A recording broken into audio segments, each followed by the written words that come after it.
Okay to start then, James? Just 1 second, Okay. and now you can go ahead. Okay. Good afternoon and welcome to the City of St. Catharines Heritage Advisory Committee meeting for Thursday, February 1st, 2024. The time is now 2:34, and seeing as how we have quorum, I'd like to call the meeting to order. I'll do the recognition of the traditional territories. We begin this gathering by acknowledging the land on which we gather is the traditional territory of the Haudenosaunee and Anishinaabe peoples, many of whom continue to live and work here today. This territory is covered by the Upper Canada Treaties and is within the land protected by the Dish with One Spoon Wampum Agreement. Today, this gathering place is home to many First Nations, Métis, and Inuit peoples.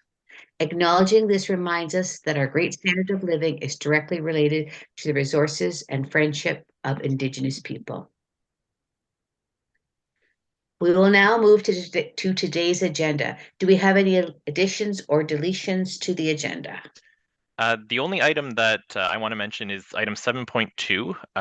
The owner wasn't sure if she was going to be able to make it, so if she's not able to make it by the time 7.2 comes up, we'll move that to the end of the agenda, and I'll just present the application. It's a pretty basic application, and if there are any, greater questions, we can always defer it to next month. But unfortunately, she just wasn't able to make it today, so we'll do that if we get to that point. Okay, thanks, James. Mhm. So may I have a motion to approve the agenda?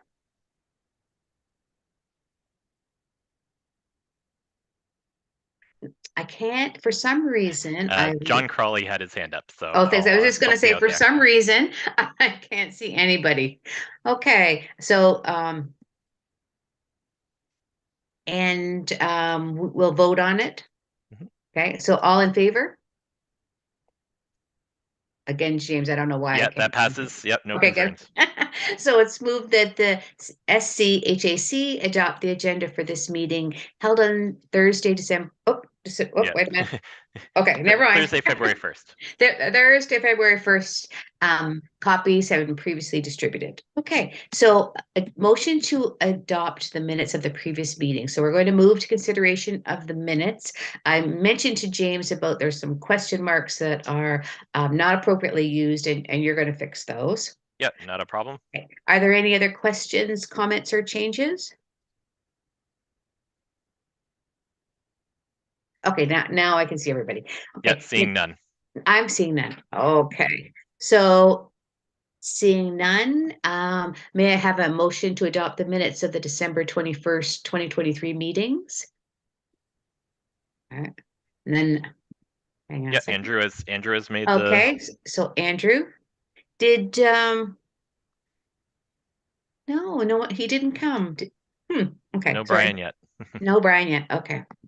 Okay, so that's moved and carried, right? Are there any declarations of interest? No, I'm not seeing any. Seeing none. We're going to move to our first presentation, which is 7.1, 6 Pine Street. So 7.1 is regarding a proposed additional dwelling unit at 6 Pine Street. The owner, David Serafino, is here to present his application. So David, I will share my screen in 1 second, and you can Okay. speak to what you see up on the screen. All right.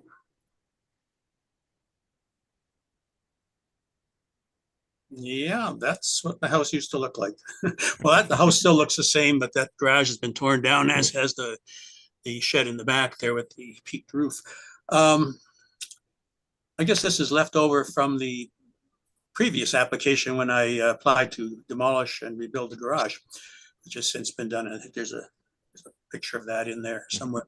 Anyways, I think I have the honor of being the first person to apply for a heritage permit for an ADU. And I know this is new to the committee, to the Heritage Committee, since when the bylaw or when the heritage criteria was passed 20 years ago, ADUs weren't considered.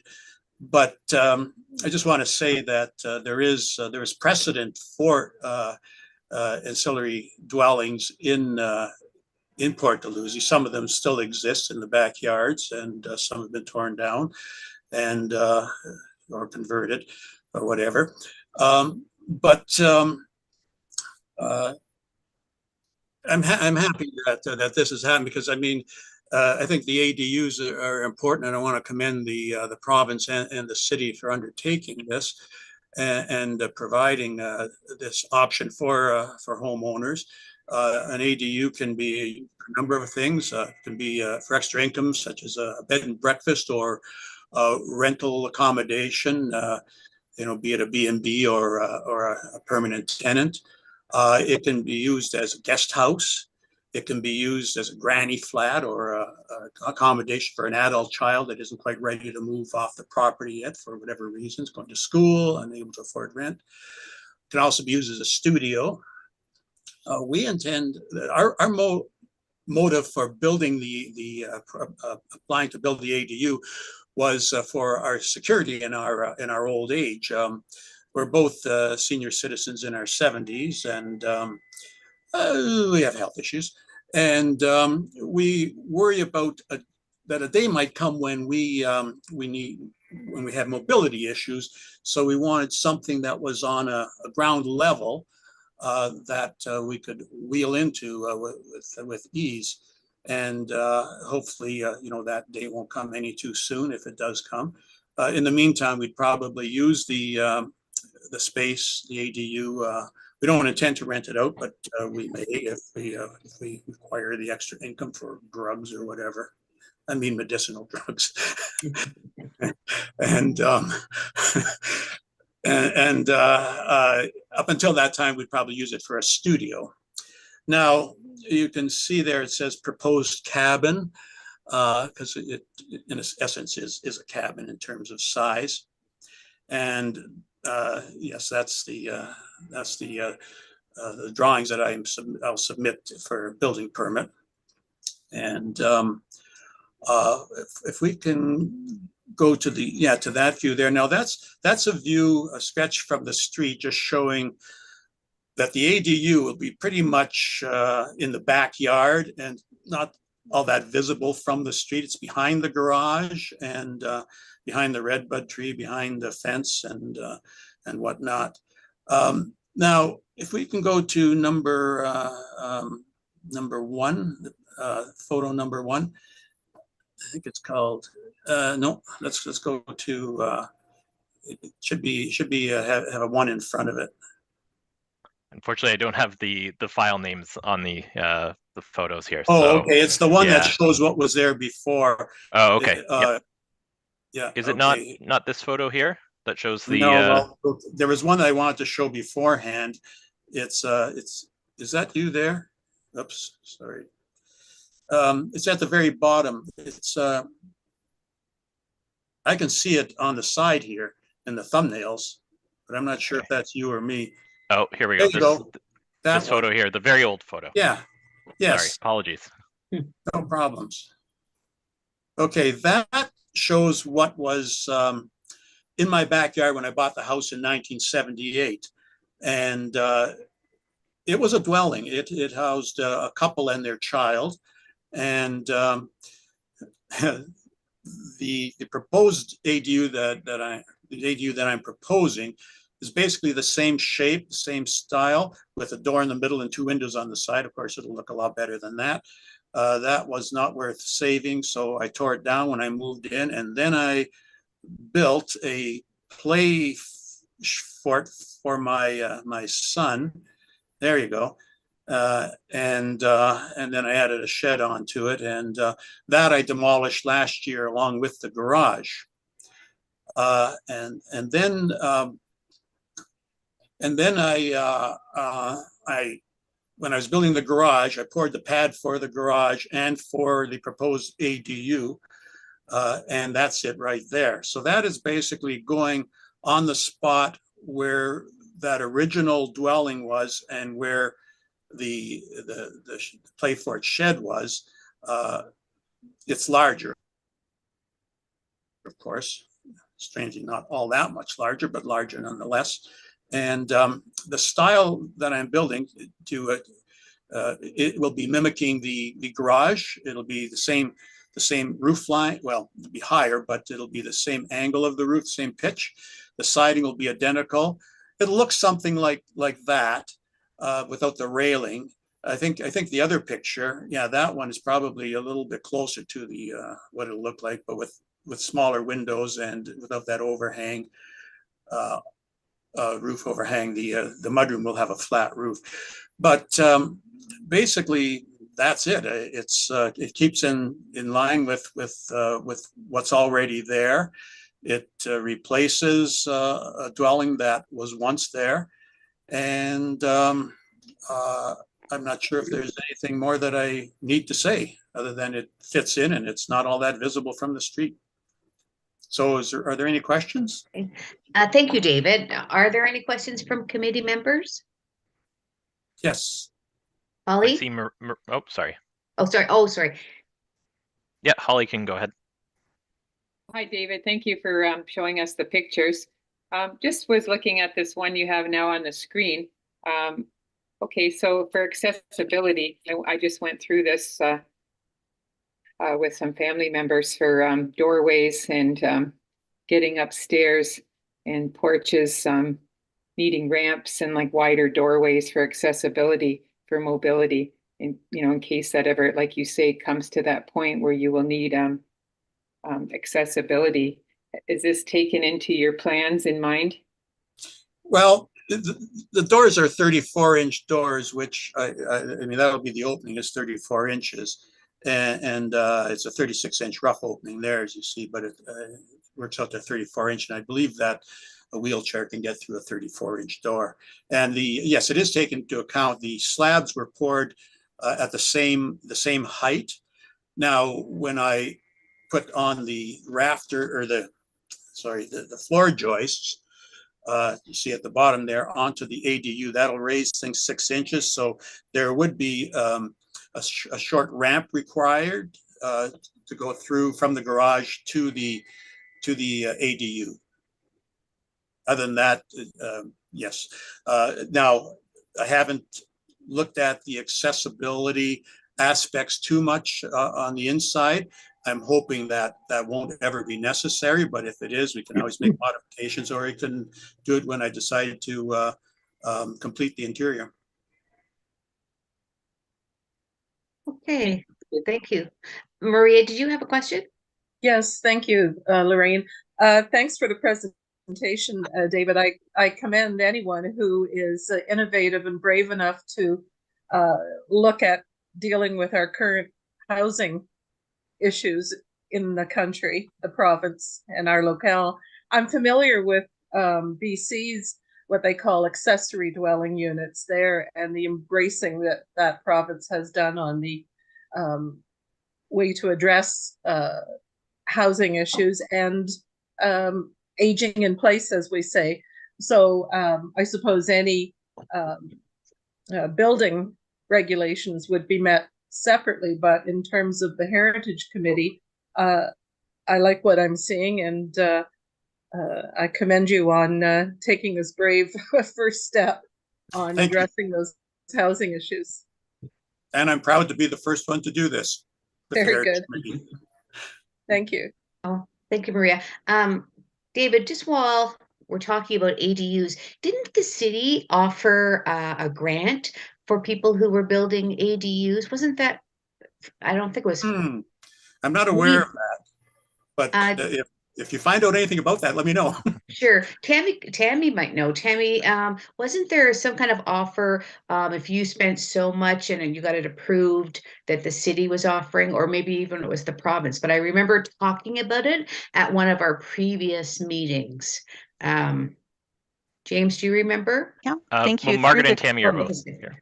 Okay. Sorry, Yeah. thank you. Through the chair, the city does offer an accessory dwelling unit grant, and we'd be happy to put the applicant in contact with the staff member who administers the program to explain how it works. Okay. Thank you, Tammy. I'm glad I remembered that then. Thank you.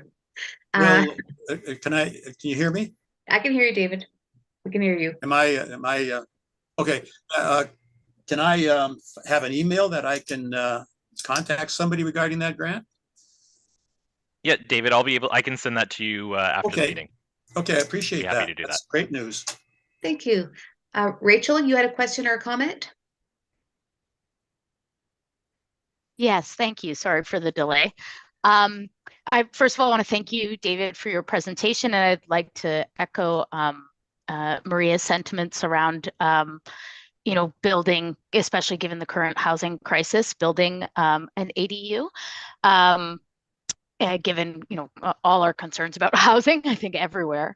I'm curious, and perhaps this isn't the right forum or something for our committee to discuss, but I'm curious if there are plans to expand the scope of the conservation guidelines for Port Dalhousie or other heritage districts to address that. I noticed in some of the comments you had made in the application, or the comments made in the application, that the guidelines don't really address dwelling units. I don't know if that's perhaps beyond the scope, because obviously we're talking about new builds as opposed to existing builds, but just curious about the committee, or James, your thoughts on that in general. Yeah, so through the chair, so the district guidelines, and none of our district guidelines anticipated that ADUs would be something that would be required. So none of our districts kind of address this. So that's why this is kind of a little bit outside of our normal kind of policy and guidelines. We could potentially in the future amend the Heritage District guidelines to account for additional dwelling units. That process was supposed to be kind of some guidance for that process was supposed to be provided as part of Bill 23, and we're still waiting from to hear from the province about how heritage districts can be amended going forward. So unfortunately, we can't really do anything until we get some of that guidance. But it's definitely something, especially as things in the planning world are changing. It would be, I think, a very good idea for us to take a look at our guidelines and see how we can make sure that those are up to date and addressing kind of the needs of the community. Thank you. Thank you. Gail, you have a question or comment? Oh, Gail, Yep. you're Mute. on mute.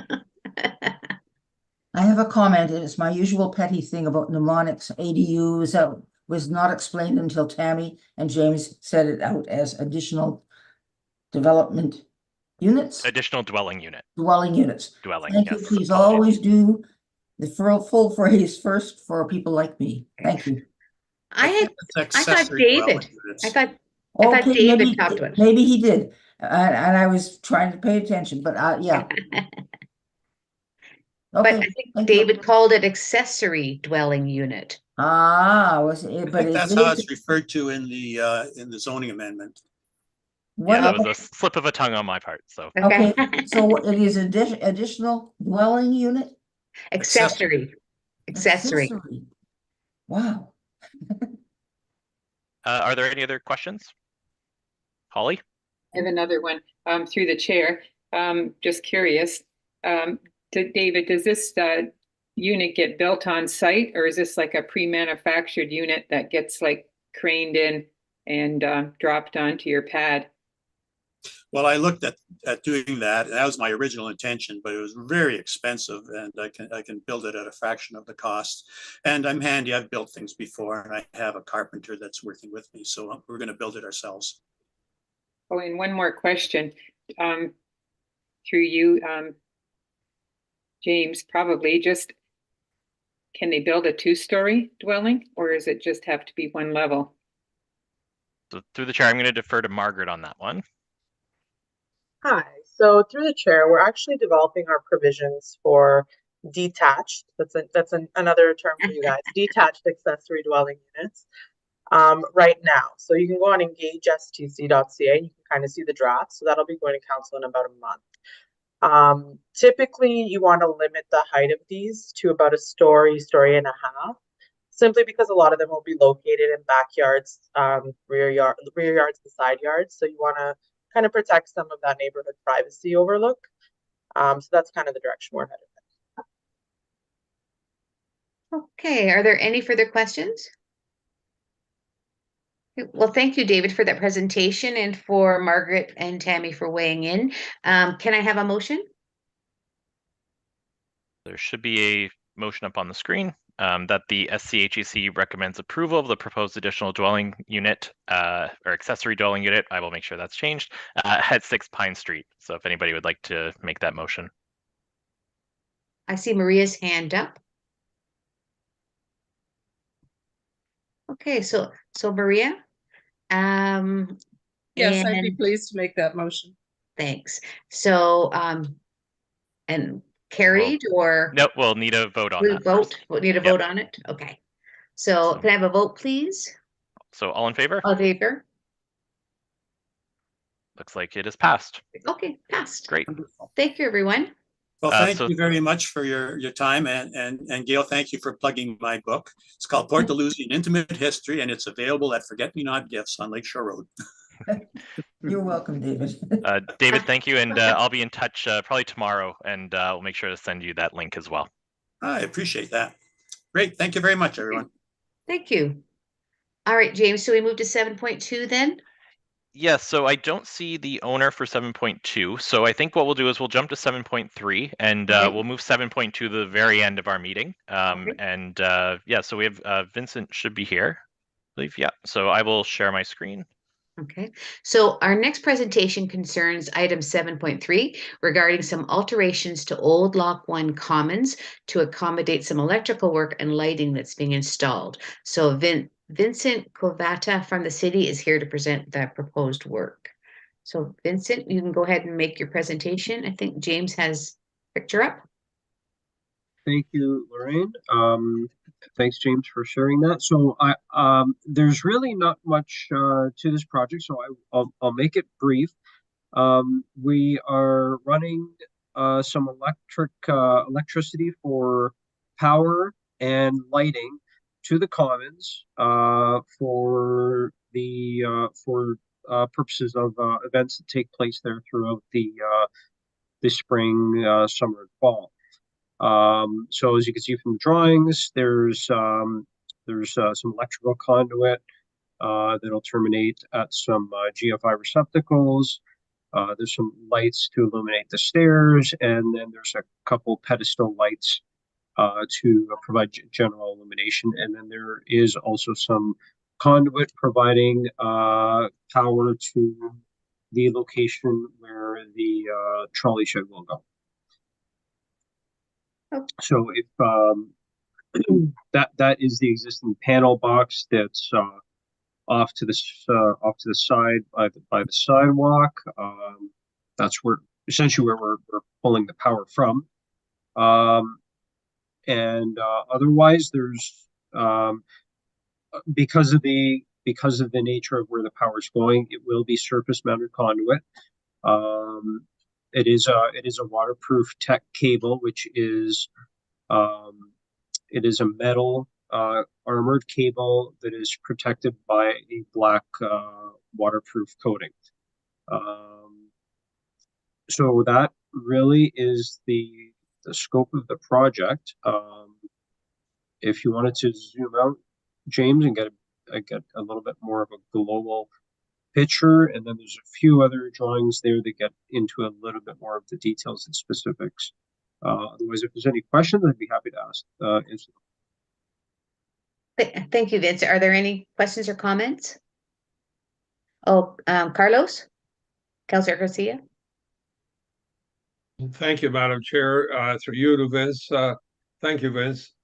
Question, were you and Anthony able to figure this out so that it's hopefully significantly within that large budget that we had allocated for this? We are currently tendering the project, so we haven't received bids yet. However, we've worked with our engineering consultant to make sure that it is within project budget. But I will know more definitively in about a couple of weeks. Thank you. Thank you. Are there any other comments or questions? May I ask a question, please? Sure.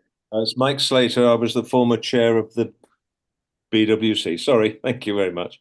One of the questions I had on the original drawings that I was given some months ago was the size of the panel that's going to sit on the stage. It's higher than the lock wall, and I think it'll be a bit of an eyesore. But I see now the panel's been changed to be equal to the lock wall, so I presume that's one of the changes that I asked for.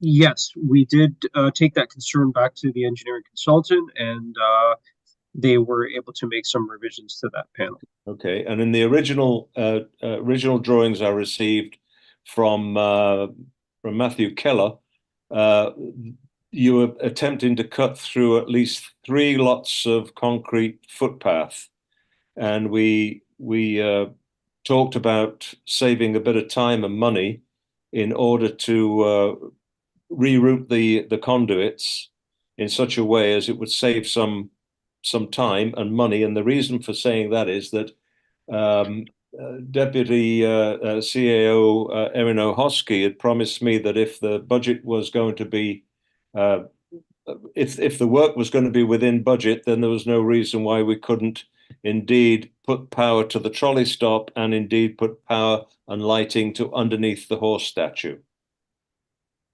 Is this still being taken into consideration, please? So I believe we were able to make some revisions to the routing, and we are providing power to the trolley shed and the horse statue. Thank you. That's all I have. Thank you very much. Thank you. Are there any further questions or comments? Holly Holly? has her hand up. Oh, okay, thanks. Thanks, James. Holly? Hi there. I have a question through the chair. I know sometimes it's quite dark there because I do walk a lot, and coming, like, say, from the Legion, if you're going to go down the stairs and cut through the little parkade there, those stairs are very dark. So it's nice to see that there is going to be possibly some lighting in that one diagram. And also for the trolley cart, if we can make sure that that's got lights around it for security too, right?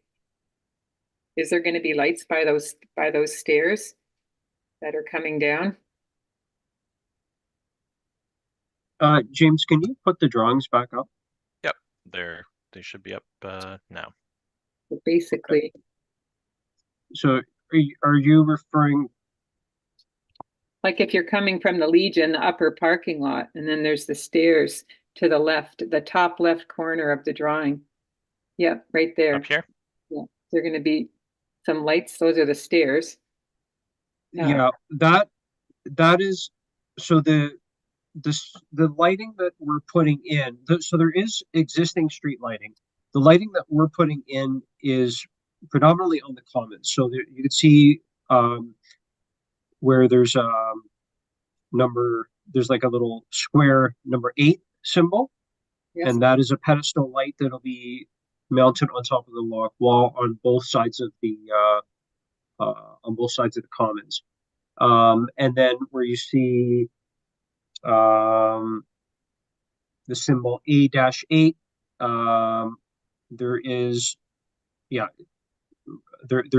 will be a light that illuminates those stairs there that go from the stage down. Otherwise, there are no other general illumination lighting features. I think it's the bottom, the bottom left stairs where it says power for trolley shed, and then there's the staircase there.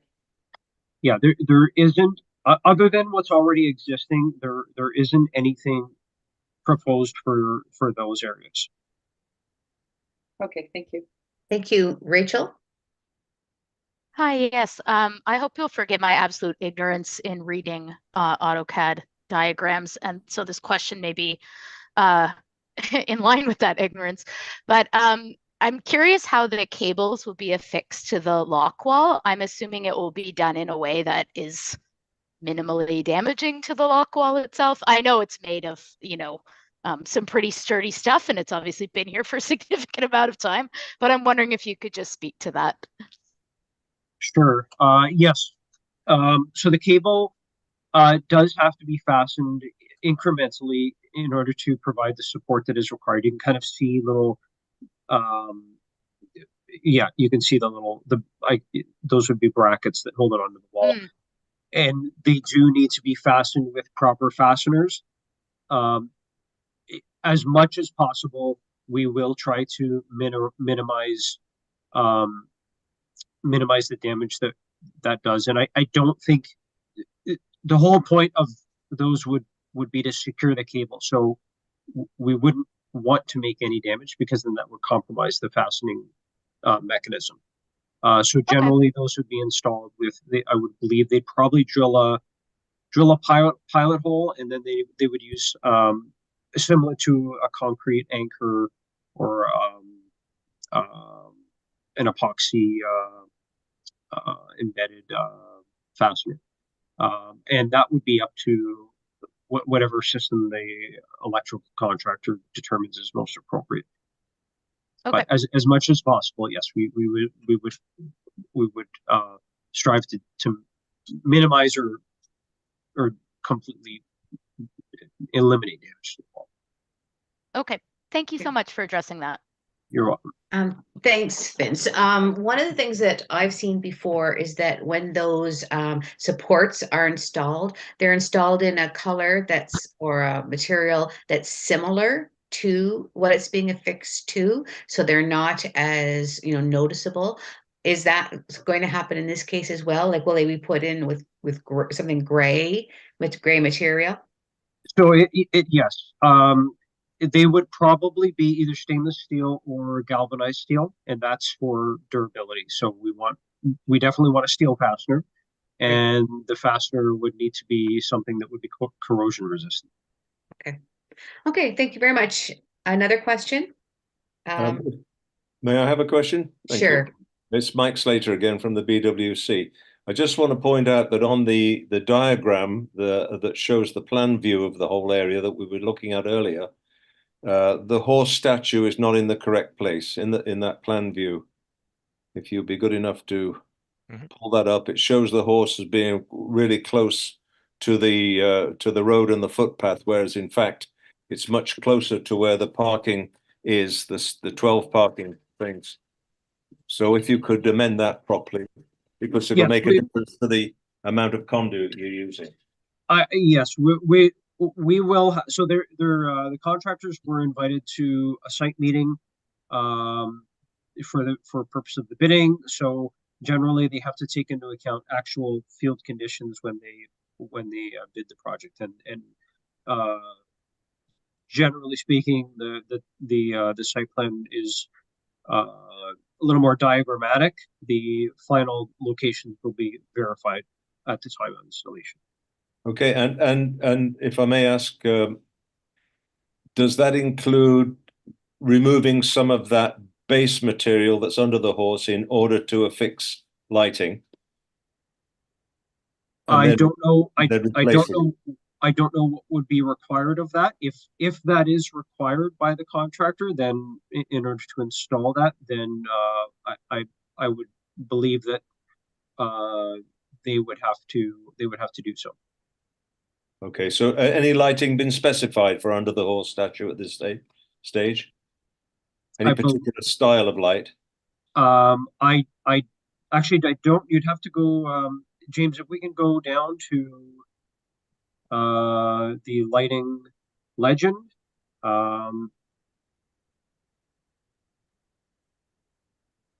Sorry, if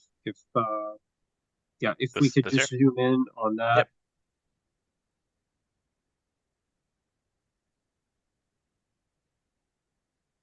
So this is tree lighting here, tree 1 lighting, tree 7 lighting, tree 4 lighting. Sorry, if you could go back to the site plan to so that we can see what oh yes what number they're okay. So 2 2 and 5, 5. if you can go to the top right.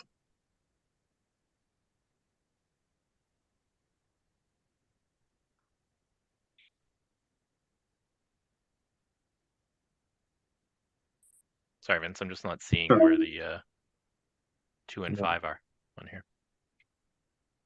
Yeah. If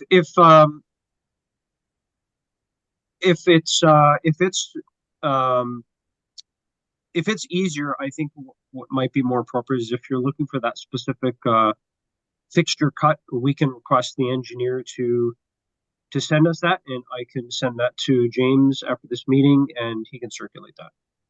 If you could please, because BWC has been the driving force behind getting this work carried out for quite a number of years, as many of you may know. And I was told I was going to be kept informed at all stages. So I would like to be included, please, so as we do know that we get what we really all agreed upon in the first place. Okay, thank you very much indeed. Thank you. You're welcome.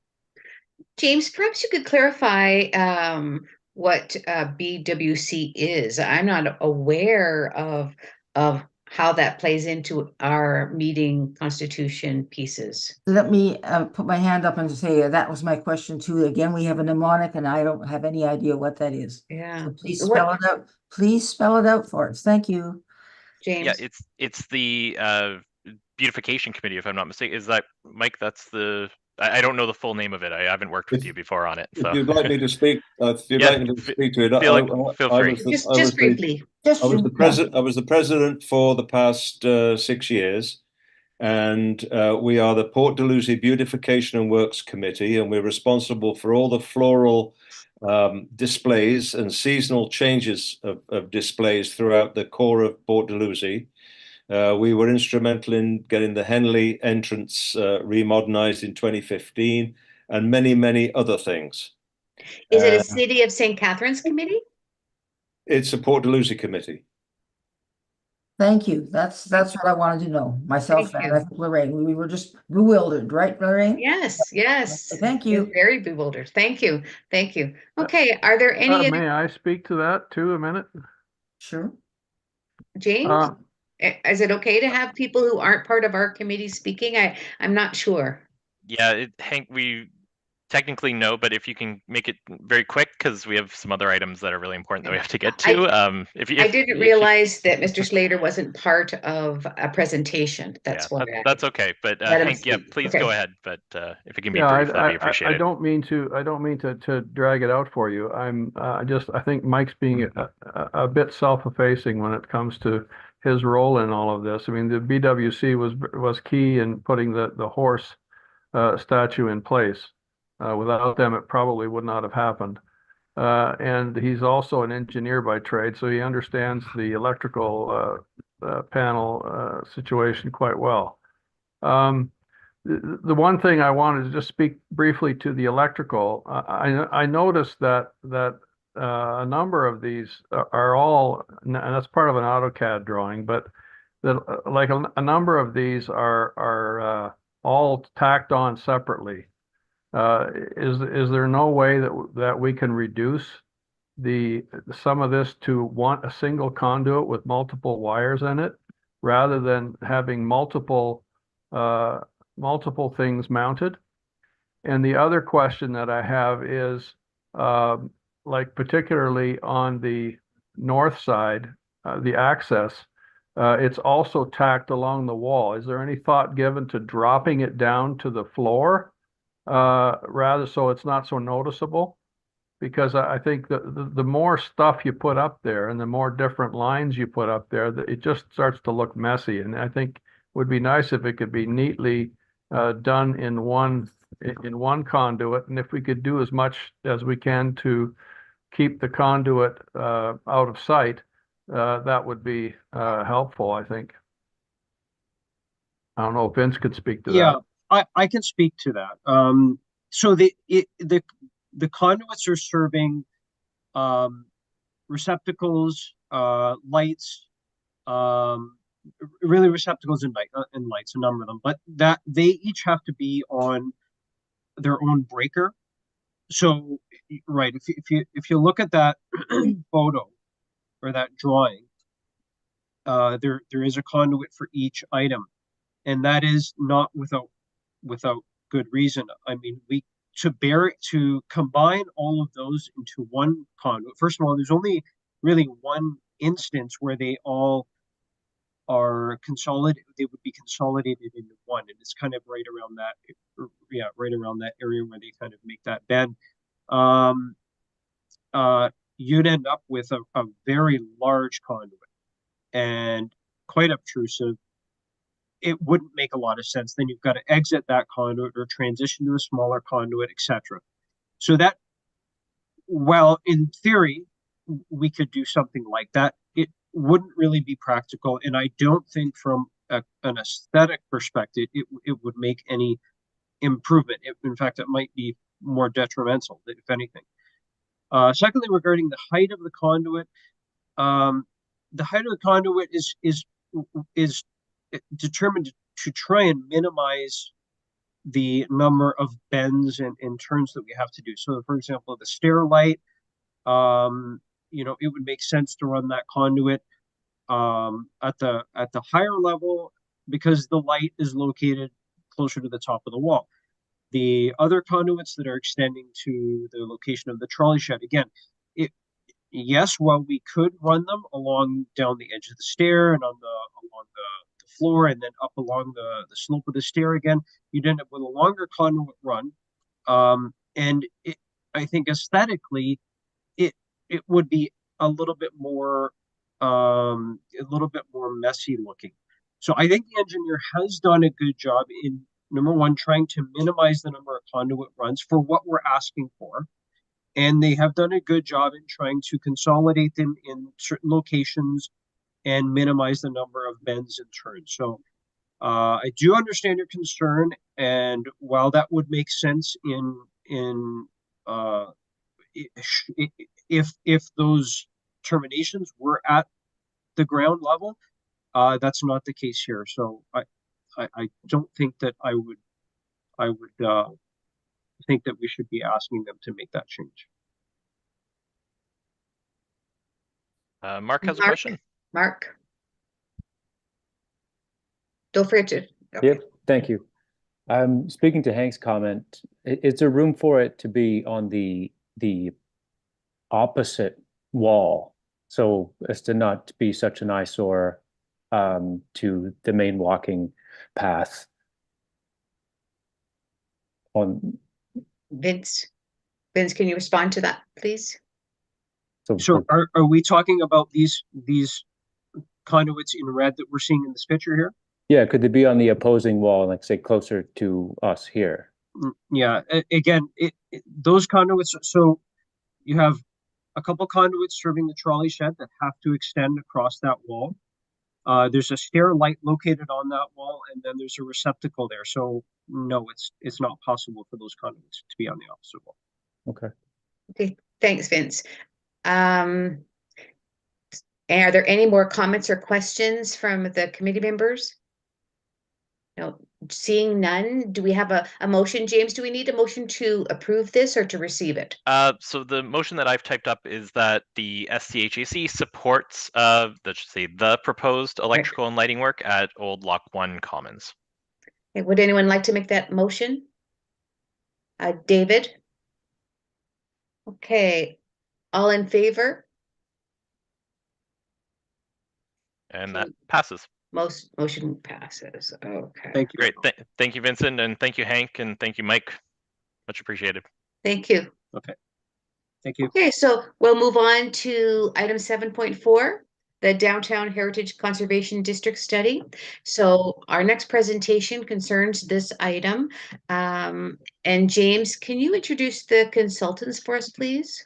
Yeah, sure. So I'm very excited. So we have consultants from Stantec here today to kind of kick off the Downtown Heritage District study. So they want to present to you kind of just an introduction to both themselves and the project as a whole. So we have Nancy Reed here, and we also have Frank Smith and Lashaya Jones, and they're going to present, kind of do a little bit of an introduction to themselves and the project, and hopefully it'll spur some conversation and discussion. And then after this presentation, we'll actually be voting on 2 members of our committee that we feel should be on the steering committee for this project, and we can talk about that afterwards. But yeah, I'll pass things along to Nancy and maybe give Frank some time to figure out his camera as well. Okay. Thanks, James. We're really excited to hear from you, Nancy, Frank, and Lashia. Can you hear me? We can. We can. Awesome. Yeah, that was funny with Frank. Oh, you're still upside down. No, I'm still upside down. We're happy to be here. Lasha and Frank and I and the whole rest of the team were just thrilled to learn that we were awarded this project. And I think a lot of us have personal connections to the city, which makes it even more meaningful. And I mean, we're just excited to get started. And we've had a few, we've had a meeting with James so far to get the ball rolling, and we've had a number of internal meetings as well, where we're really just planning to get out in the field and start doing a lot of field work. I think you're going to hear from me a little bit over the course of the study, and then you're also going to hear a lot from Lasha, who I will hand it over to now. I'm going to be like the project manager from a timing and budget kind of perspective and just organizing. But when it gets to like the meat of heritage and heritage conservation and these studies, Lasha's your woman. So with that, I will hand it over. Thank you, Nancy. And again, thanks everyone. As Nancy said, we're really excited to be here. I'm going to do just a couple opening slides here, and then I'm going to turn it over to Frank. Unfortunately, I'm homesick today, and I'm going to try and conserve my voice, but Frank will take you through the rest of the presentation after I do a short intro. So Frank, if you could move to the next slide, please.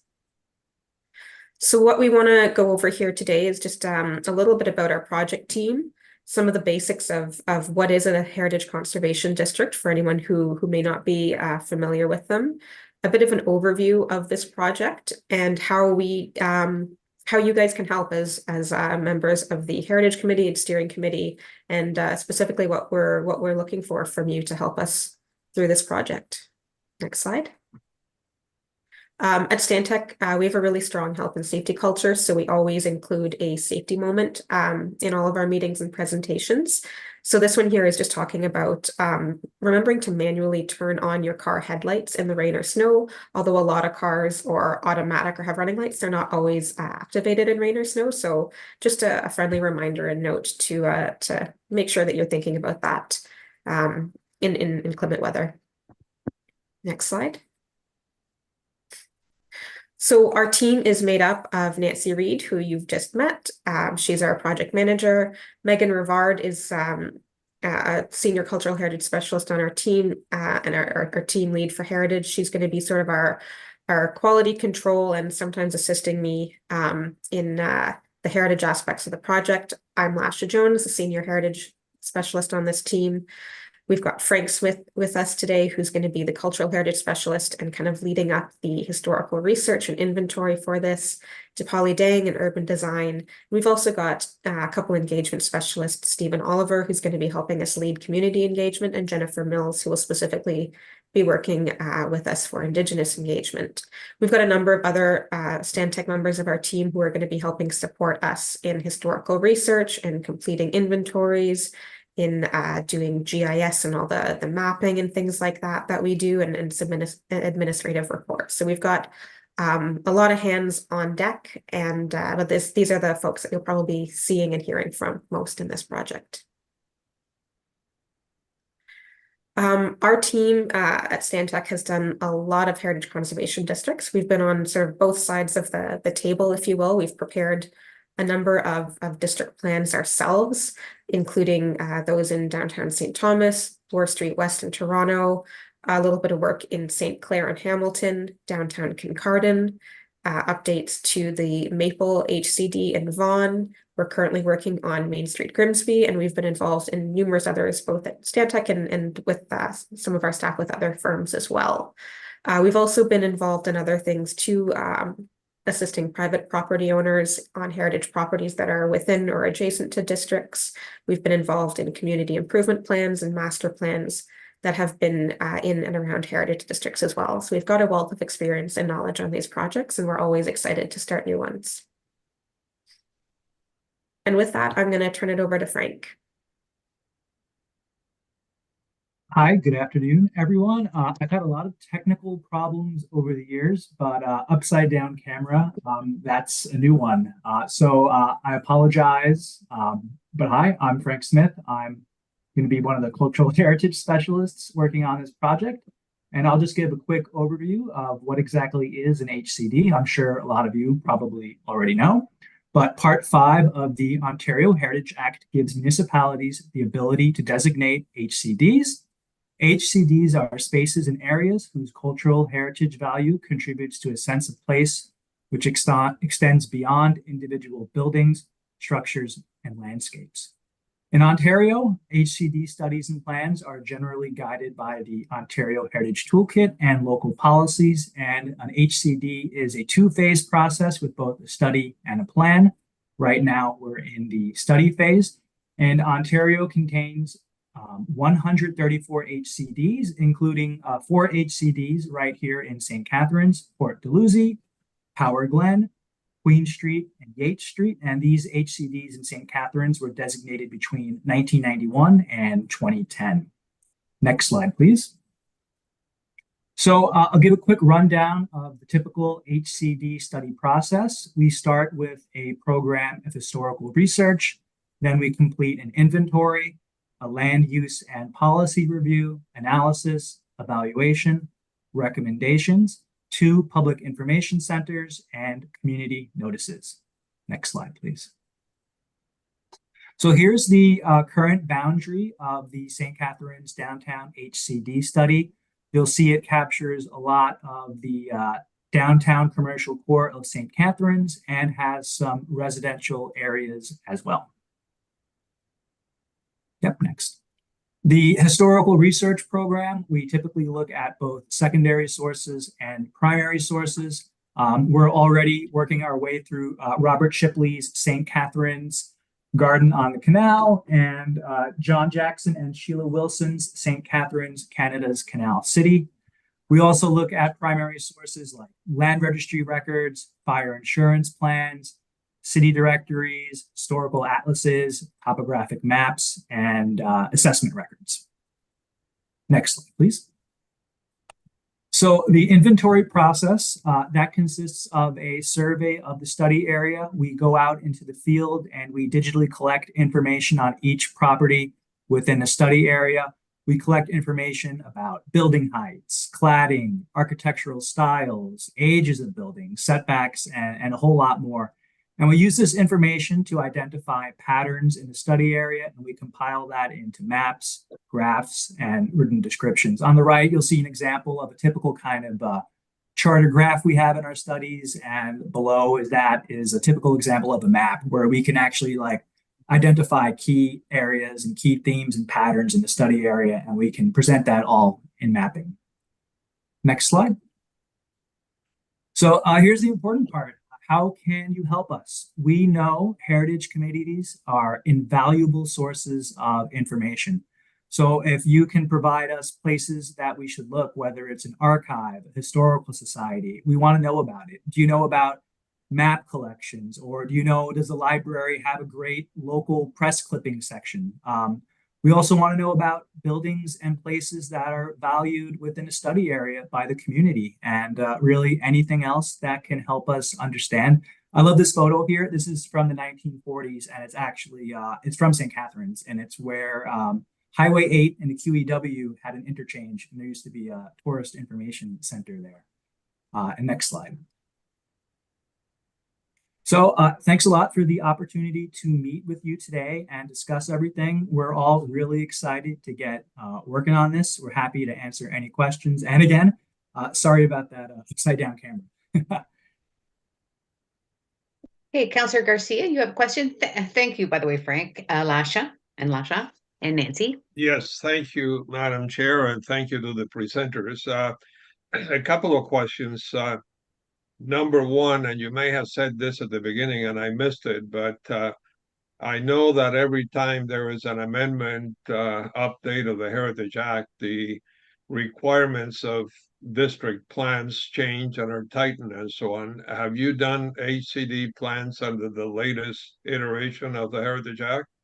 Yes, we are currently working through St. Catharines, which you guys are St. Catharines, we're Grimsby, which was started before the updates to the Heritage Act and then kind of put on pause through because of some of the pending changes, and then picked up again once the changes to the Act were implemented. So we completed the study after the latest round of changes, which required us to evaluate all of the properties within the HCD and meet that required threshold of 25%. So we, I think, are one of the few teams in the province that have worked on a district study since the latest round of OHA regulations. Thank you for that. And my second question is, I know HCD studies are quite complex and time consuming, but obviously we're under the gun here because of the recent provincial legislation in terms of pressure to decide whether this is designated or not. Are you able to, you feel, to meet the timelines that our city staff would have given you? I'll let Nancy speak to that. I know she's in kickoff meetings with the heritage planner, had some discussions about the schedule. Nancy, do you have anything you want to add? Just that we had a slow start to having the contract finalized, and we've shifted everything in terms of a schedule, but it's an insignificant shift in our opinion. And we're like on the ground as of a couple of weeks in doing our field work. So nothing has raised any flags or concerns in terms of not meeting your deadlines or causing any concerns at this point. Okay, thank you. Thank you. I wondered, you had in slide 11, you mentioned that you're going to want suggestions from us. How are you collecting that? Like, is there a central place we deposit them, like a Google Doc? Are we sending them to you? Did you want them in the meeting? Just a couple different options. How are you handling that? I think we're open to it. I think for us, usually the more consolidated the information comes to us, the better, so that we don't miss anything. So if there's multiple members of the committee who have input to provide, if it can all be compiled and maybe provided to James and then sent through to us via email or whatever file sharing system we need, that's probably best for us, just so that it's all together in one package and we don't lose track of anything. Thank you, because I know that there are several people on the committee who would have lots of input, or actually that probably everyone in the committee would have some kind of input, and especially Brian, who's away today. We would want to compile that information and be able to send it to you quickly. James, how would you suggest we do that? Yep. So through the chair, you can send information to me in whatever way is friendliest to you and easiest to you, and then I will compile it and make sure that it's digestible for our consultants. So Okay. we have a file share system that we've set up between ourselves and Stantec, and so far we've had success with it. I've already shared a bunch of information with them, and so yeah, whatever you're able to provide me, I'll figure out a way to make it digestible for our consultants. James, do you want to put a timeline on that? In a way, I don't, only because I don't want to. I want it to be Okay. open-ended for people in case Sure. they stumble upon something, or I Okay. just feel free to share information as you receive it or as you find it, and then our consultants will be sure to make sure that it's incorporated into the final study. This is a project that's going to take probably about 5 or 6 months Sure. before we get to the end of the study. So there's hopefully a lot of time to be able to compile information and get that over to them. Oh, okay. All right. Thanks very much. Gail, you have a question? Very similar. Of course, having been the special collections librarian archivist, and with the state of the art of the library, I'd be very afraid to put out anything on my own. So what I know, I shall go through James. Is that correct, Lorraine? Yes. Madam Yes. Chair? Okay. Yes. Okay. Okay. Thanks, And Gail. you, Holly? Oh, sorry. You three people are all outside of the city, right? And you're not in St. Catharines at all. Yeah, I'm based in London. London. Okay. Thank you for letting me ask that question. Okay, Holly, you had a question or comment? My question, I know James just said something timeline 5 months. Like, how many properties do you can focus on? Like, do you have it per day? Are you going to do 1 per day, 2 per day, or is this do you have timeline that you can give us for your research? So typically our field program, we do it over the course of a couple days, and then we take that data and sort of compile it and analyze it. So it's more of a holistic process than one property per day or something like that. So through the chair, Frank, maybe you could explain kind of what the process is for your staff for walking around the city and the downtown and compiling some of that information so that they can Yeah. understand a little bit of what goes into it, because it's a lot of work, but technology helps us a lot nowadays. Yeah, sure, for sure, sure thing. So we use we all have our iPhones, and we have the Esri application called Field Maps. And so essentially, before we go out into the field, we will place a digital point in the cloud on every single property that is part of the study area. And then when we go downtown, we'll go and photograph the property and record notes in the field. You know, things like how tall is the building, what is it clad in, what are the windows, the foundation, all those kind of details. And we'll take a photograph, and then that gets uploaded onto our server. So then when we're back in the office, we can sort of analyze the data. And that's when we'll also do things like check any city directories, archival records, fire insurance plans to get an idea, you know, when was the building constructed approximately, what architectural style is it? And then we can take all that data and sort of develop the key themes and trends in the study area. Is that helpful?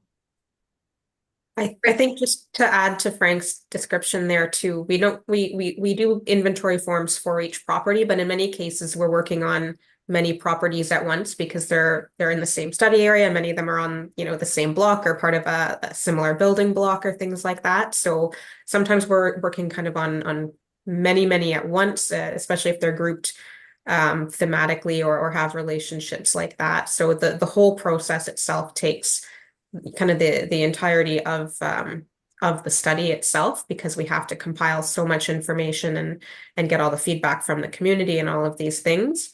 But it is something that we're kind of constantly working on and reiterating. It just all kind of feeds into the draft of the study itself, if that makes sense. Are you able to capitalize on any of the work of the Heritage Advisory Committee that has gone before you? Yes, absolutely. Like if you've got information on individual properties that ones that have been listed and you have that historical information, things like that, that helps us greatly because it's something that we can input beforehand or through part of the process without having to repeat things. Absolutely. And James, I assume you would share that material. Yeah, through the chair. Sorry, the light just came on. So through the chair, I've shared all of the listings we've done over the last couple of years that were very downtown focused. So I've shared all that information. I've also shared, there was a document made in 1996 that was really good. That was kind of an inventory that had very detailed write-ups about every property that was on our inventory at the time.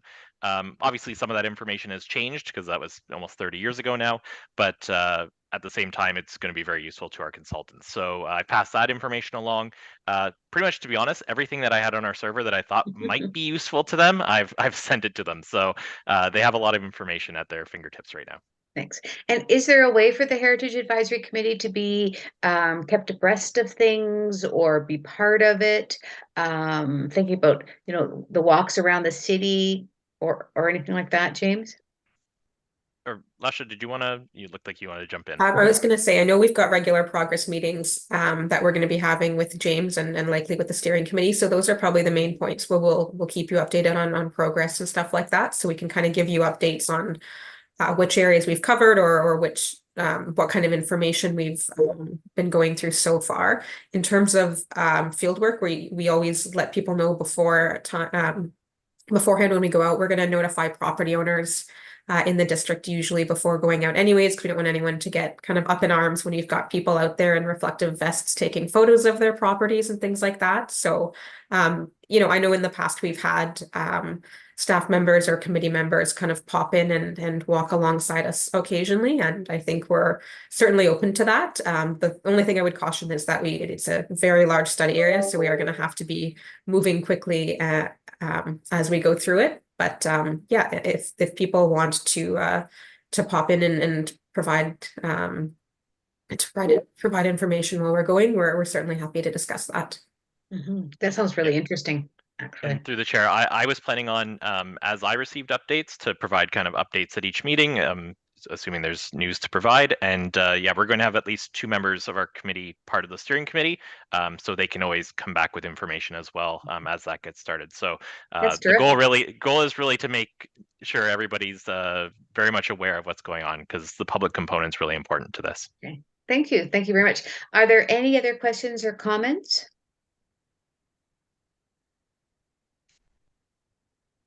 Don't see any hands. I don't see any hands either. Can we have a motion then? Are we receiving their report? Is that what we're doing, James? Yeah, it's just a motion to receive the information from Stantec about the Downtown Heritage Conservation District study. Okay. So if somebody wants to make that motion. I see Gail's hand. Oh, Gail, you're on mute. Gail, you're on mute. Sorry, I'd like to make the motion, and I'd like to compliment them on the books that they have already looked at, the Jackson Wilson book, and yes, Robert Shipley, who I actually emailed first thing this morning. So good work on your part. Good. Thank you, Gail. So Gail's willing to make the motion. James, do you want to? Yeah. So oh, I can put it up on the screen. Yeah, sorry about that.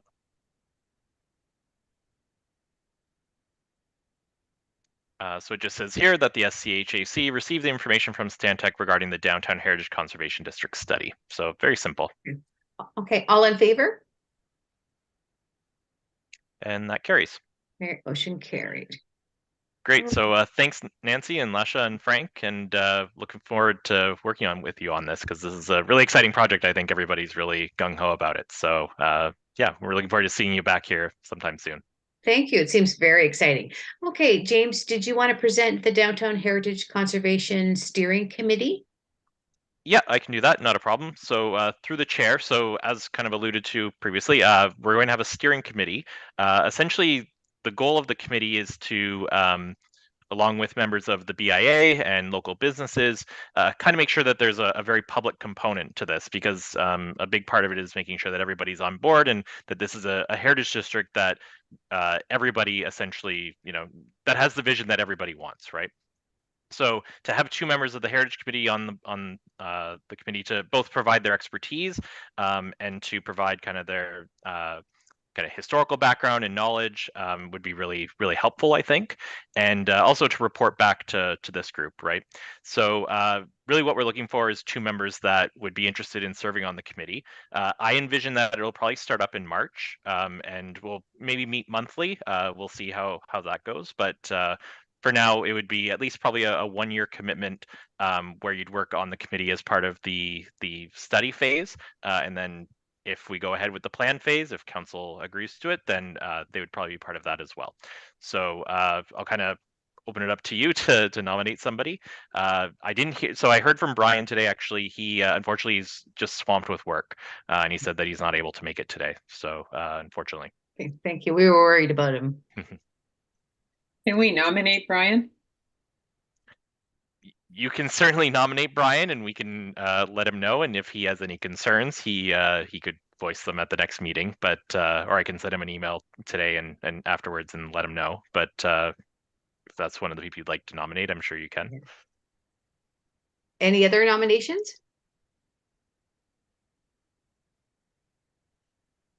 Can you nominate yourself, James? Can anyone nominate themselves? Okay, well, so you can nominate yourself if you'd like. I think if there are members that would like to be part of the committee, by all means, I think that's okay. Mm-hmm. I was just going to suggest that if we're going to put Brian's name forward, we have an alternate in mind, because I know I think so too. how busy he's been lately, and, especially because he just said he's too busy to come to our meeting. You know, he's swamped. It might not be something that would fit on his plate. Anyways, Robert, were you suggesting interest? I'd be happy to represent the committee on the steering committee for the Downtown Heritage Conservation District. Certainly. Thank you, Robert. Mark, are you interested? I would be. I know Brian would be a great asset. If he is not available or can't commit to it, I would happily be a part of that steering committee too. Well, thank you, Mark. Anyone else have interest in this committee? John Crowley? Oh, don't forget, you're in. John, Okay. you're not muted, but we're not able to hear you for some reason. As a downtown resident, I'll be happy to join the committee for sure. Okay, so James, we have 3 possibilities for members. Actually 4 if we include Brian. Mhm. So what do you want to do? Well, I asked for 2 members. Yeah. The thing is, like, we're creating this group, right? So if it is 3, I'm okay with there being 3 members. I don't want it to be too heavy on the Heritage Committee side because I want to make sure that there's people in the community, the business owners and the BIA have their say, and I don't want it to be them to feel like it's a Heritage Committee that they've been asked to join. I want it to feel like their committee. So I'd appreciate it if we could get it down to 3 at most, I think, and we could actually, I mean, Brian's not here. We could remove his name and we know that he's going to provide information as needed and whatnot, and we know he's part of other committees as well, so right, and because he's also on the 2029 Welland Canal Task Force, so that's a commitment as well, and he said how busy he is. Holly, would you be okay with that? Because it was you're muted, Holly. Yeah. Thanks. Yeah, I'm okay with that, and also I could help out too if you need a backup at any time. Yeah, I think through the chair, there's going to be public meetings. There's going to be all sorts of opportunities for people to come out and help and provide support. And the more heritage advocates we can get out at these meetings, the better it is, right? So yeah, there's going to be lots of opportunities. So. Okay, so we have Robert, John, and Robert, Mark, and John in that order. Then, and then Holly said she would be a backup. Gail, you had a comment? I just wanted to say that I know that how busy Brian is because right now we're toggling being the secretary because we have no secretary for the Historical Society. So on all the other work, we're doing this back and forth and checking constantly with each other about editing and stuff. So I'd let Brian have some downtime. Okay. Though I am sure he would appreciate that we forwarded his name. Oh, of course. Yeah. Right. Okay, so James, Robert, Mark, and John. What? Yep. So I've put up a motion that the SCHAC nominate Robert Speck, John Crawley, and Mark Hort to represent the committee on the Downtown Heritage Conservation District Study Steering Committee. Do we need someone to make that motion, though? We do. Okay. So who would like to make that motion? I'm happy to move. Oh, Andrew. Thank you, Andrew. Okay. So Andrew's making the motion. So all in favor? Okay, great. That passes. Carried. So for the members that have now been elected to that committee, I'll be in touch about next steps and when we'll get started on that. We still have to engage with the BIA and get them on board and everything. So it's still very early days. But I'll make sure to keep in touch and let you know when we'll meet next. Okay, thank you, James. Thank you, everyone. So now it's the subcommittee for designations, and I think James, you're presenting that as well. Yeah, so through the chair, I don't know, Andrew, as chair, did you want to say anything? I'll present the properties that we're bringing forward, but if you wanted to say anything about the process or about what we decided, happy to have you lead the way. Just want to say it's great to have reached this stage and have a culmination of a lot of work to be able to present this to the committee in general. It's a big step forward in an important process and more work ahead. But that said, we're just very happy to reach this point. Thank you, Andrew. James, you want to remind us on who's on that subcommittee? Yep. So it's myself. Well, I guess I'm always on every committee, but Holly, Andrew, Mark, Robert, and Brian were on that subcommittee, and so they put in a lot of work. We had a really interesting meeting about 2 weeks ago now where we came up with our final list. I'll kind of run through that list now just to let you know how we're going to prioritize things. And yeah, it was a lot of work, and I've said it to them already before, but so many thank yous for the amount of work that was put into it, because it was a lot. And yeah, it's a lot to ask of volunteers, especially from November and December. Asking anybody to volunteer for anything is challenging, but to volunteer for something this large is really impressive. So I really appreciate it. So with that, I'll kind kind of jump into the presentation, and it's really just a presentation of all the properties that we're essentially going to prioritize. So I think you should be able to see that now. Is that right? Yes. So essentially, we had about 60 properties that we were looking at. We divided them up and made sure that at least every property would get looked at either 2 or 3 times. So every property at least got 2 looks, some got 3.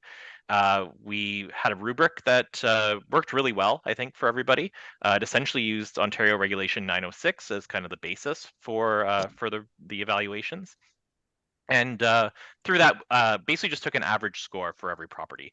And to be honest, the properties that kind of rose to the top for the most part were the ones that you would expect. We also kind of had, there was kind of a gray area in the middle where some properties, some people felt really strongly about them and others maybe didn't. But even those ones that if somebody felt that they should be a high priority, we've included them in this batch. And so what we ended up with is about 30 properties, so about half of them.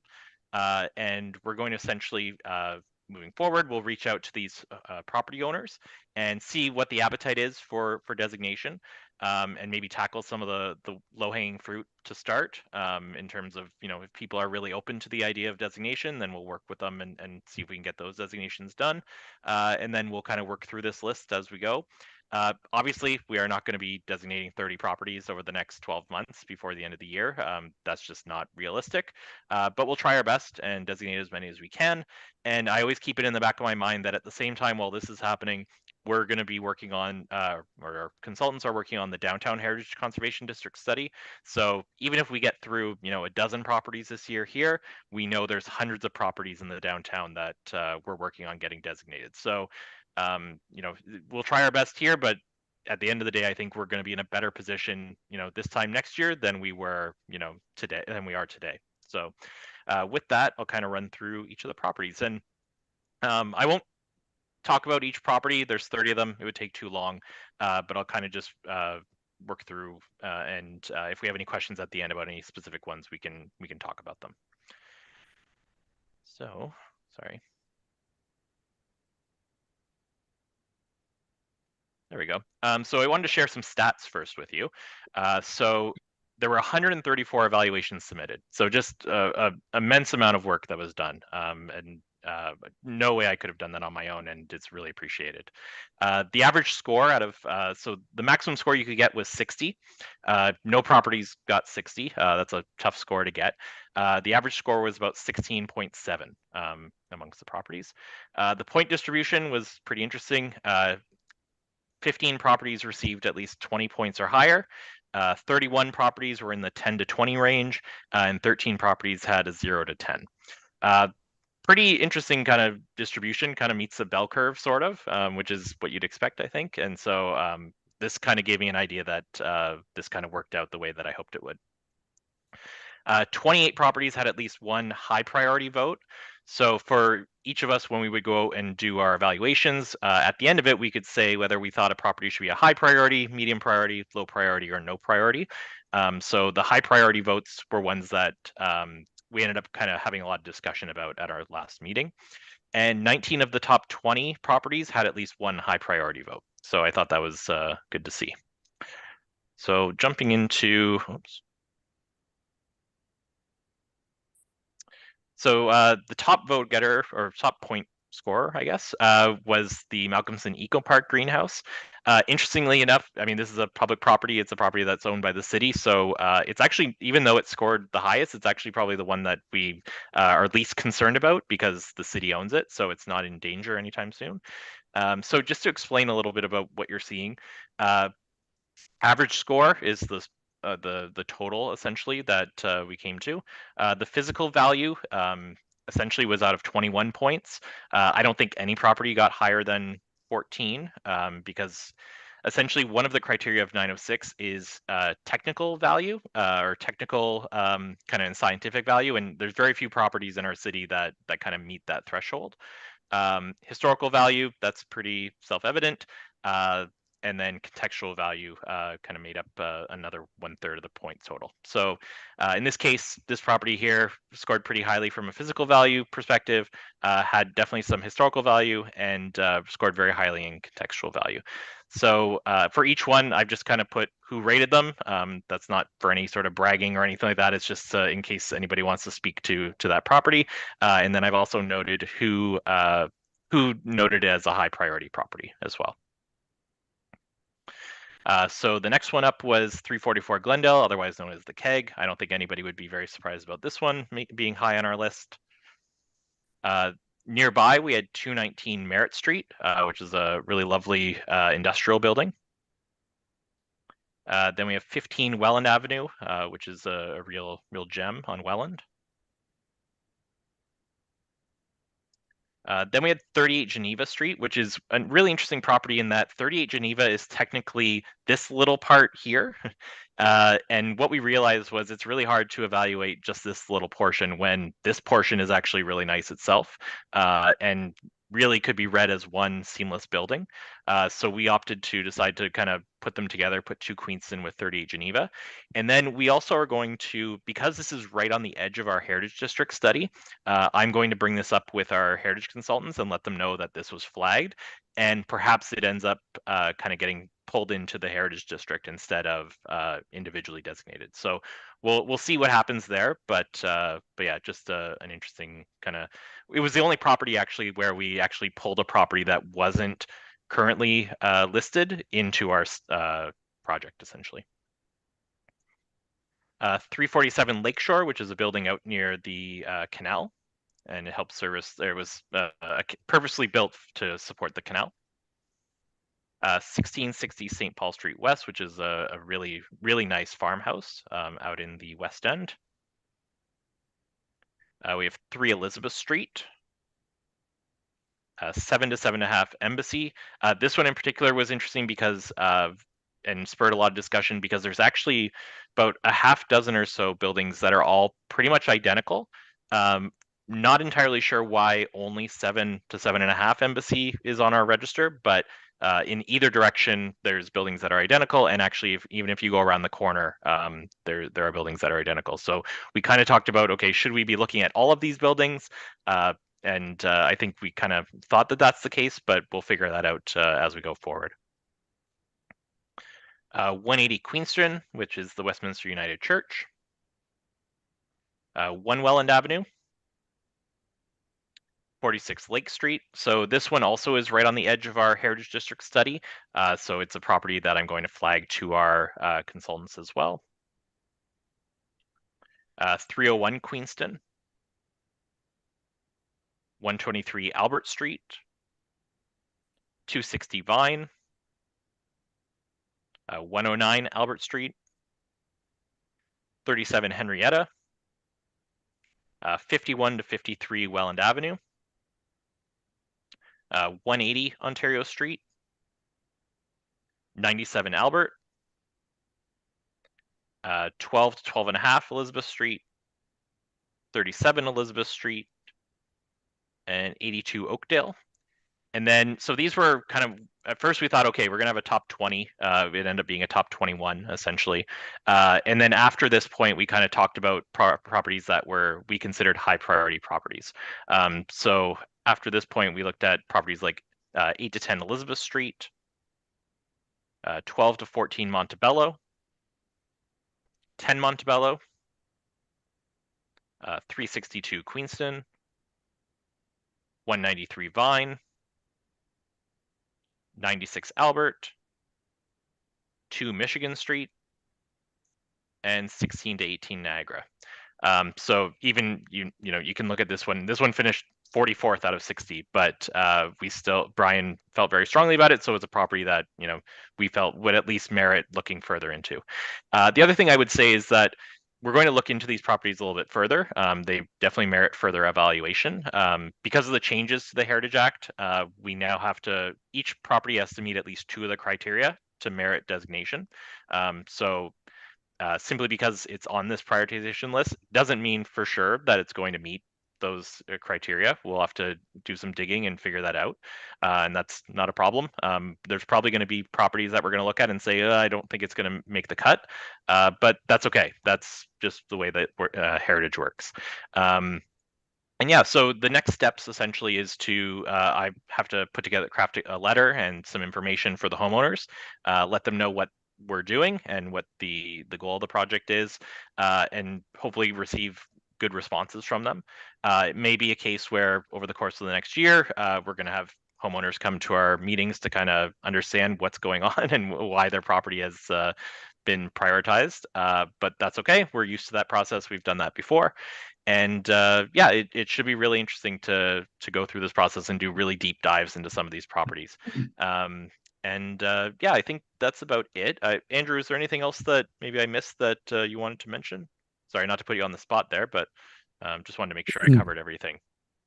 Actually, just a very small thing that came up this morning with you mentioned the 7.5 embassy and the fact that there were the multiple buildings there that are virtually identical.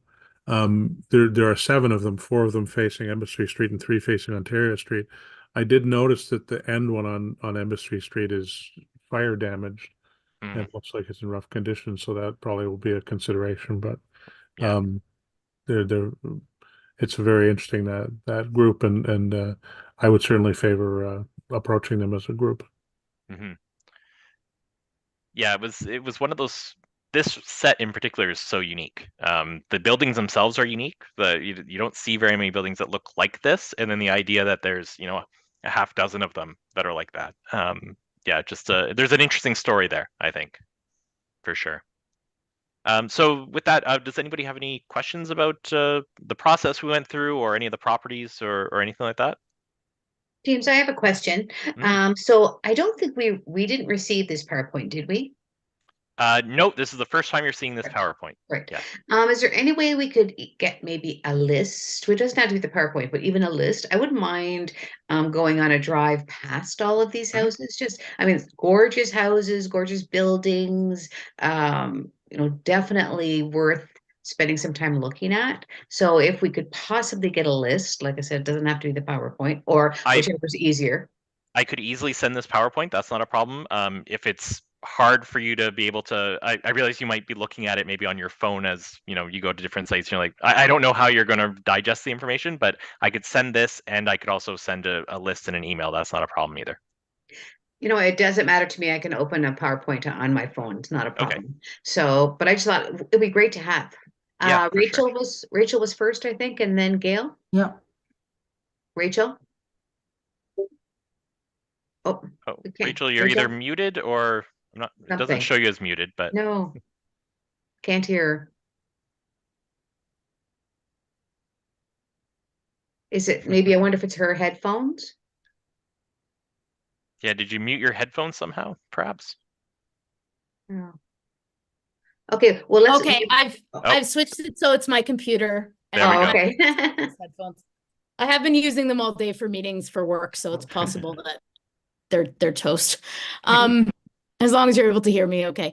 I'd also like to receive that list. I think that's really interesting, and we don't have to go into it here because I don't want to take up the committee's time for my own personal edification. But I was curious about the building on Oakdale because it's kind of a rundown garage that looks like a piece of garbage. So I am sorry to the building owner. Maybe I should apologize for that statement, but it is not in great condition and doesn't look all that interesting. So I'm curious about what the heritage. It has a long history, actually, that building. James? Yeah, I guess that's what I'm curious about because it doesn't seem remarkable. Like some of the other buildings, I'm like, oh, wow, beautiful and stunning and interesting. And this just looks like a garage.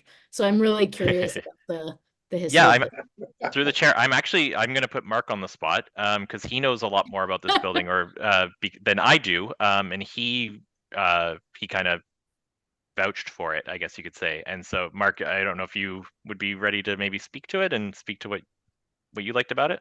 Yeah, for sure. I don't. Thank you. I don't have my notes in front of me right now. But that property is, as much as it looks run down. It's very well built, and to have something like that still standing is I don't know. I think it's beneficial to have in a community.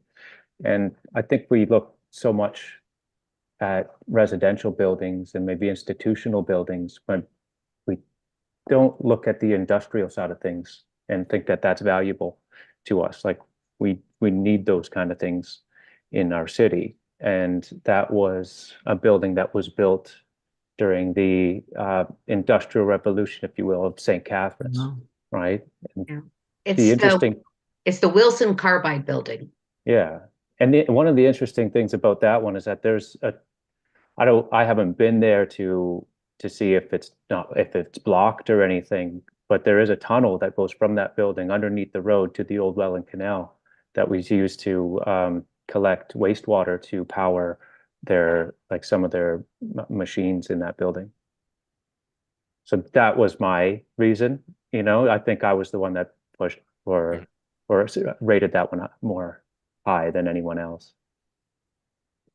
Yeah, thanks, So, Mark. I'll just add couple little pieces, but that building was part of 1896, the Wilson Carbide building, built by Thomas Wilson, and he was considered the father of, if I get this right, electromagnetism.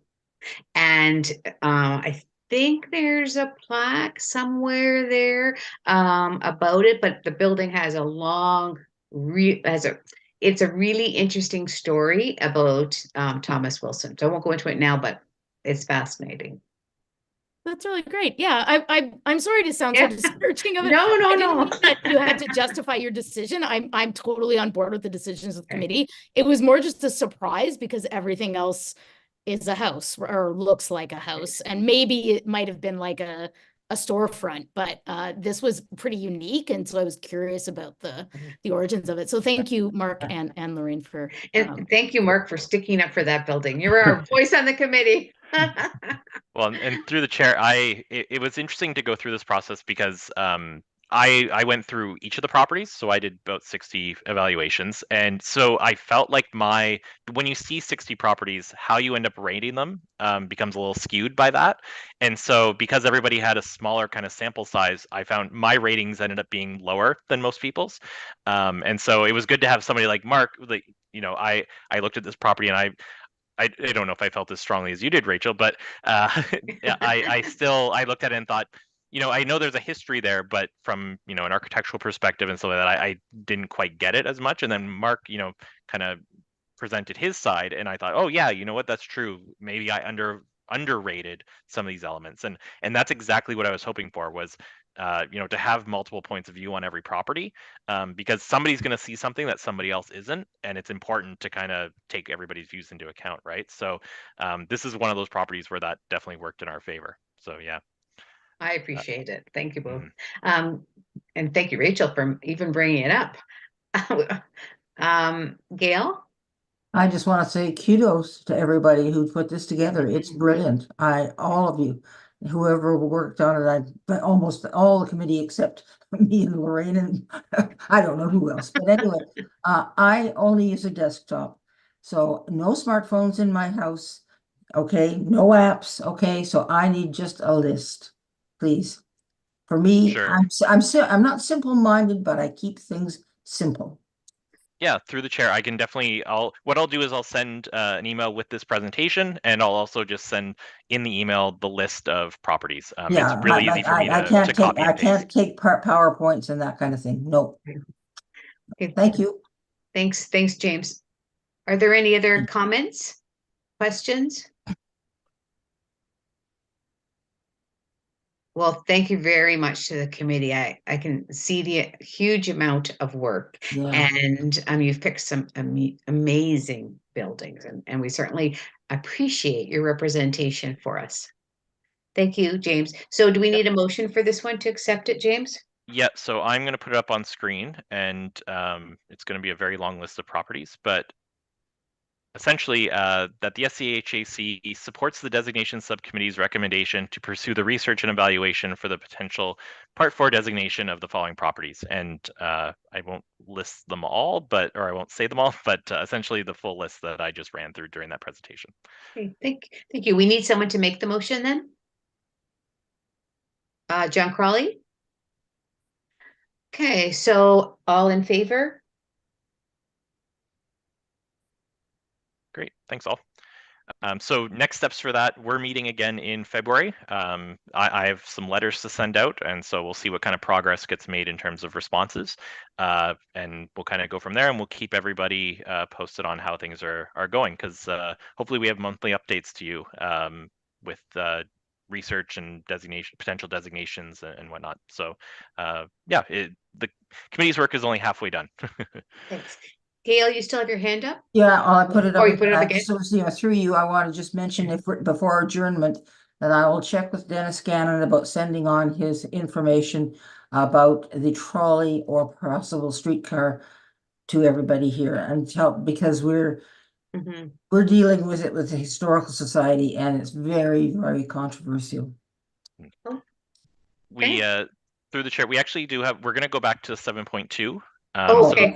Yeah, so Okay, the owner's not. I just wanted to mention that before you. Yeah. Okay. No, thanks, Gail. Right. But yeah, so unfortunately, the owner is out of the country today, and she was going to try to call in, but it doesn't look like she was able to. So I'm going to present her application. It's a pretty simple application to present, and then if there are any serious concerns, I'll bring them back to the owner, and we can always have her come to the next meeting. But just for customer service purposes and trying to be friendly and whatnot, I thought, you know what, I can do that for her. And so let me just share my screen.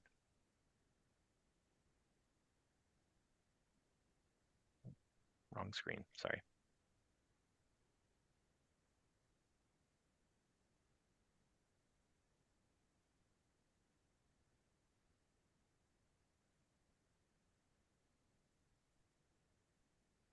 Okay, can everybody see that? Okay, great. So this is 145 Main Street. Essentially, the owner is proposing to, they currently have a small garage here at the back, and they would essentially like to alter the garage to essentially make it a little bit taller. It'll be taller by about 3 feet. Hopefully you can see that okay, but currently it's about 12 feet 8 inches. They'd like to extend it to 16 feet 2 inches, so that's 3.5 feet. The purpose is to essentially because it's only a single car garage, they'd like to put a lift in to be able to fit a second car in there. And then they also want to extend it rearward. So here's the front here, and essentially extend it to the rear and add a 14 by 14 foot addition at the back.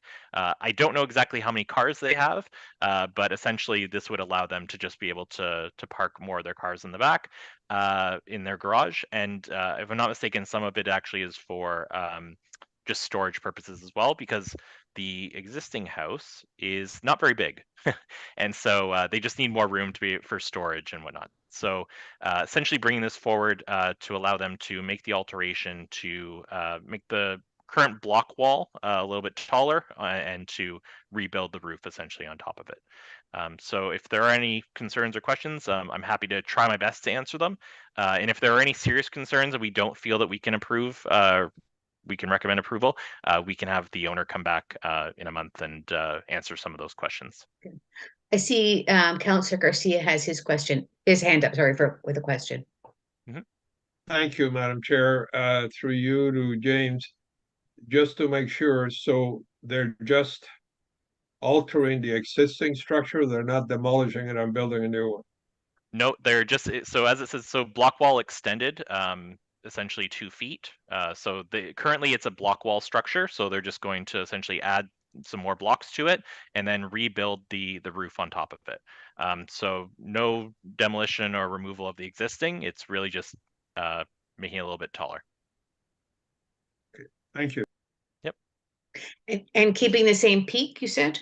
Yep, same peak. I mean, these drawings here show that the peak is slightly steeper than originally was, but if that's a serious concern, and actually the peak might be a little bit steeper because maybe they need that for the lift that they want to put in. But if that was a serious concern, I could bring that back to them. But personally, I don't have a lot of concerns about it. The garage is actually set very far back from the road. So here's the survey. So you can see here, it's, even just the front of the house, it's almost 13 meters. and the garage itself is almost twice the distance back. So you're talking about 25 meters step back from the street. So in terms of its impact from the road, I think it's pretty minimal, and only a really keen eye, I think, would notice the difference in slope.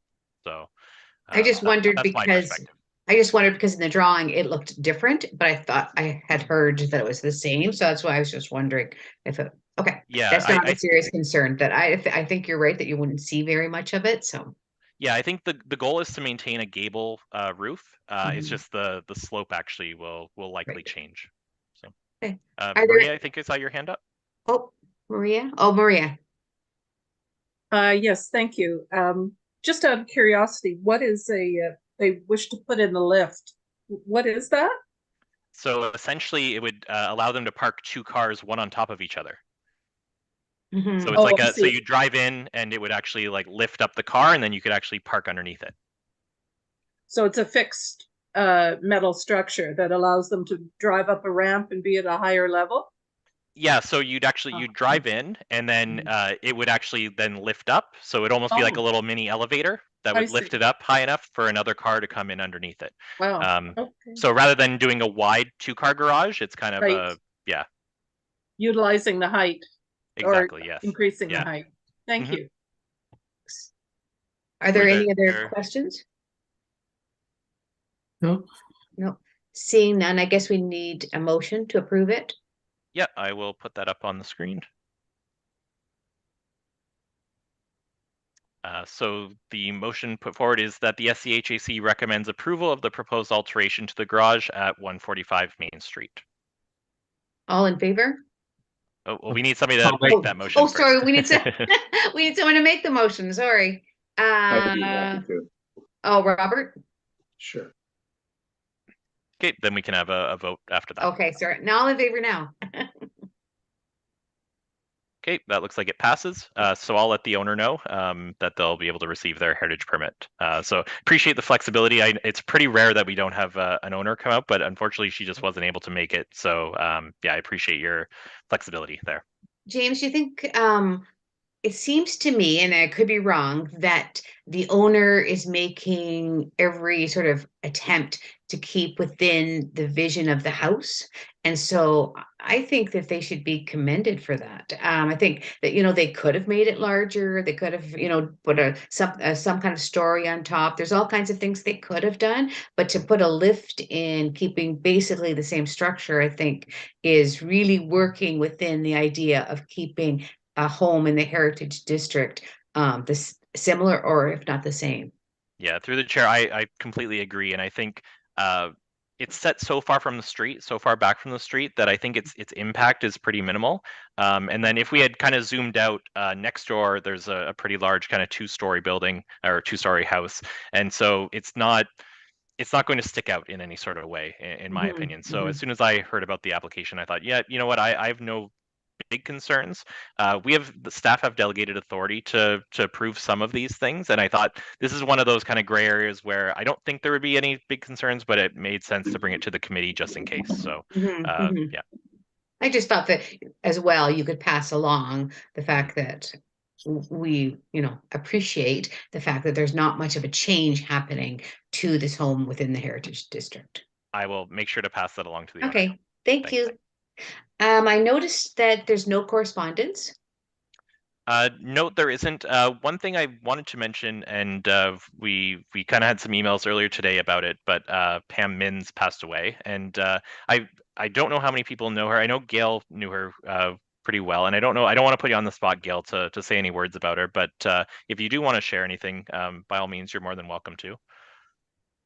Oh, you're muted, Gail, unfortunately. Gail, you're muted. Gail?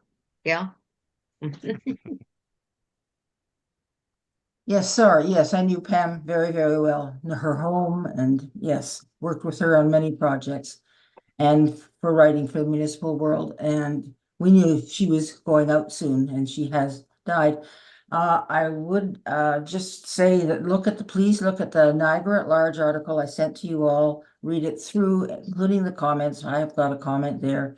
Sarah King Head does. And I know I duplicated people who knew things, but she was just a terrific, I mean, she put Thorold on the map Thorold was out matching St. Catharines by Brian and I would talk about this all the time, plaquing their buildings. I mean, the heritage that she started, she was just a wonder, and a wonderful person too. Thanks, Gail. Councillor Councillor? Garcia? Oh, sorry, bro. Sorry, James. What? I'm taking my chair duties really seriously. Okay. Thank you, Gail. I think Carlos has something to say too. Yes. Yeah, thank you. I just wanted to say that I've worked with Pam for over 25 years. She's just a giant of heritage, not only in Niagara, but countrywide. And she was recognized with the ultimate honor of being the Order of Canada recently, that she's won so many awards. And as Gail just said, I mean, like, I would think that what happened to Front Street in Thorold is largely Pam's doing, and again, Thorold just puts us to shame in terms of heritage preservation, and that's because of Pam. But she cared about the whole region, and she always participated in anything to do with heritage. She will certainly be missed. Thank you, Carlos. Thank you, Carlos. Spot on. Through the chair, I also wanted to mention, so today being February 1st is actually the start of Black History Month as well. And St. Catharines obviously having a really strong Black history. I just wanted to bring that up and let everybody know that, so the city does have some programming that's happening this month if you're interested. The museum has a tour called Last Stop in Their Own Words that's running, the dates are each Saturday of the month at 11 a.m. and 1 p.m. And it's a 1-hour tour essentially, and looks really interesting. And then the museum is also doing a blog that they'll be posting on their website about Black history. And the St. Catharines Library also is going to be hosting a bunch of programming this month to celebrate Black history. So I think it's something that, I mean, it's obviously very important. I think it's something that hopefully we'll be able to do more in terms of supporting Black history and telling more of the stories of that community. And I'm hoping that as part of the Downtown Heritage District study, some of those stories will come out and we'll be able to commemorate more of those as we go forward. Thank you, James. Okay, so I noticed, if there's nothing else, I noticed that the date of the next meeting is February 29th. So hopefully that works for everyone's schedule. And if that's it, James, then we need a motion to adjourn. Yep, that's correct. Okay, thank you, everyone.